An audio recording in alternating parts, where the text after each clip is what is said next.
मणिपुर जल रहा है। दोस्तों आप लोग जो अभी वीडियो देख रहे हो, ये वीडियो अफगानिस्तान या सीरिया का नहीं है और ना ही पाकिस्तान ईरान का है, बल्कि हमारे भारत के मणिपुर राज्य का है, जहां पर 10,000 से ज्यादा हिंदुओं को उनके अपने घरों से भगा दिया गया। हिंदुओं के हजारों घरों को जला दिया गया।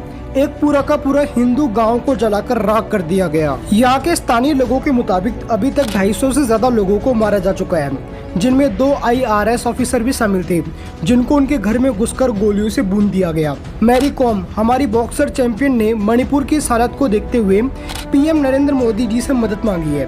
यही नहीं दोस्तों, पूरे मणिपुर में इंडियन आर्मी को भी उतार दिया गया है, जिसमें सिचुएशन बिगड़ने पर सीधा गोली मारने तक का आदेश भी दे दिया गया है।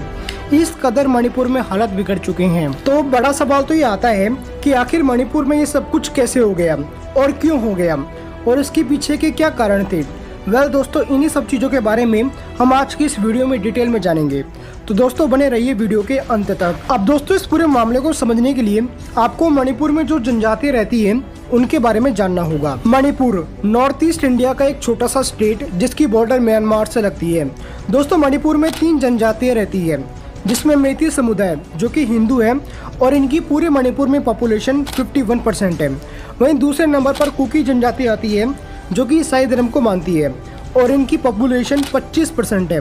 वहीं तीसरे नंबर पर नागा जनजाति आती है और ये भी ईसाई धर्म को मानती है और इनकी पॉपुलेशन 10% है। अब यहाँ पर कुकी और नागा जनजाति जो कि ईसाई धर्म को मानती है, उनको ST कैटेगरी में शामिल किया हुआ है, जिसकी वजह से इन समुदायों को पढ़ाई से लेकर जॉब में कई तरीके के फायदे मिलते हैं।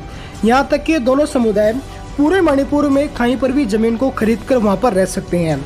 लेकिन वहीं अगर हम मैती हिंदुओं की बात करें तो उन्हें ये सब फायदे बिल्कुल नहीं मिलते। मैती हिंदू पूरे मणिपुर में जमीन को भी नहीं खरीद सकते और गवर्नमेंट की तरफ से उन्हें कोई भी फायदा नहीं मिलता, जिसकी वजह से मैती हिंदुओं को काफ़ी परेशानियों का सामना करना पड़ता था।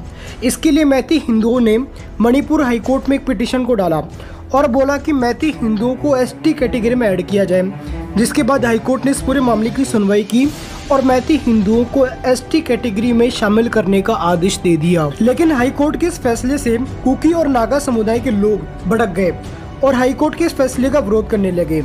इसके लिए इन ईसाई समुदायों ने मैती हिंदुओं पर हमला करना शुरू कर दिया। हिंदुओं के हजारों घरों को जला दिया गया। बस, ट्रेन, यहाँ तक कि पब्लिक प्लेस में भी कई चीजों को जलाकर राख कर दिया गया। 10,000 से ज्यादा हिंदुओं को अपना घर छोड़ना पड़ गया। 250 से ज्यादा लोगों को मौत के घाट उतार दिया। दोस्तों हालात इतने ज्यादा खराब हो गए कि मणिपुर सरकार को इंडियन आर्मी की मदद लेनी पड़ गई, जिसमें स्थिति बिगड़ने पर सीधा गोली मारने तक का आदेश दे दिया गया। और दोस्तों ये सब कुछ हिंदुओं को ST कैटेगरी में शामिल करने को लेकर ये पूरा विवाद हुआ था, क्योंकि नागा और कुकी ईसाई समुदाय के लोग ये बिल्कुल नहीं चाहते कि हिंदुओं को ST कैटेगरी में शामिल किया जाए, क्योंकि दोस्तों अभी मैती हिंदू पूरे मणिपुर में जमीन को नहीं खरीद सकता, जबकि नागा और कुकी ईसाई समुदाय के लोग पूरे मणिपुर में जमीन को खरीदकर वहां पर रह सकते हैं। तो अगर हिंदुओं को ST कैटेगरी में शामिल कर दिया गया तो हिंदू भी मणिपुर में जमीन को खरीदकर वहां पर रह पाएगा।